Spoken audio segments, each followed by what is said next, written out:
لا ويدي دي عرتا 4-5 كذي والله 20 سنة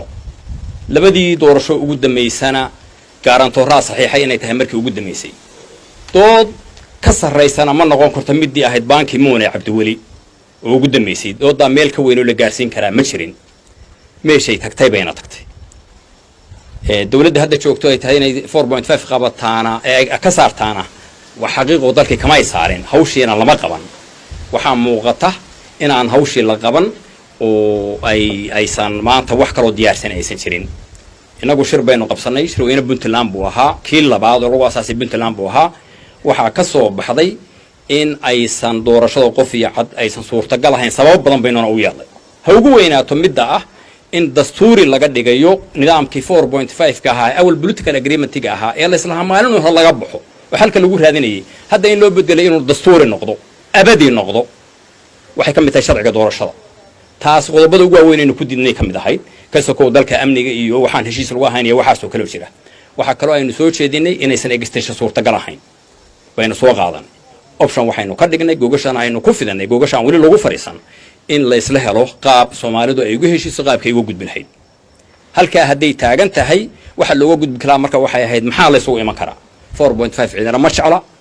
cidii keenaysa xalayna uga baxaynana waa rajaynaynaa laakiin haddii doodu ay mar kale meeshii ku soo noqoto maxaynu samayn karaa waay reer Puntland dood inay ka yeeshaan wixii sanadkii hore la sameeyay oo wax laga bedbedelay oo expansion geographic ah iyo tirada ah iyo wixii kale la xabxabayn karay la sameeyay oo detail ah oo u baahan in laga shaqeeyo baa lagu daray oo ma nashnaasi karaa oo ah waxaan dooda la tagayno horta doodu halkaas ay ku salaysan tahay oo ay tahay reer Puntland inay tala ka qaataan halka doodu anagu aan qabo caawa loo joogay reer Puntland haddii ay tahay doodan inay serious ka noqdaan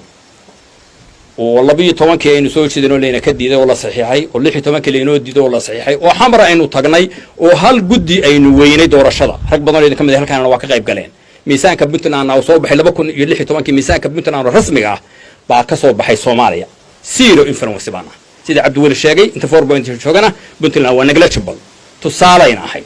miisaankeena way saragnaa ma qaadan karaa nuclear option inaynu diidno waa diinay ma fiicna ila taasaan lahayn waxa la inoo qaatay for guaranteed way cabanayaan way diidayaan way yeelayaan taas xaqiiqada jirta nuclear option Puntland ma qaadan kartaa gadska ma leenahay muxuu yahay nuclear option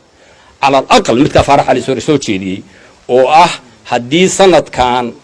ay sandicin wixii hore loogu heshiiyay anagu reer Puntland ahaan we are out of this process qayb kama nihin diyaar ma unahay hal wareeg inaynu ka maqnaano dadku 4.5 kooda ha aadeen kuraastooda ha qaybsadeen waxa Soomaaliya aado laakiin at least politically inaan Puntland dibadda uga baxno oo ka soo baxno ha qaadan dad kuraastooda reerahooda ha iska aadeen si Soomaaliland bawaado laakiin aan ka soo baxno waa layna dhageysan markaa waa laynoo iman gobol muhiimaan nahay waxba laynoo sii deyn gorgortan baa gali karaa laakiin haddii kale banki moon maanta ha noo saxiixo bari barteedii bay ku noqon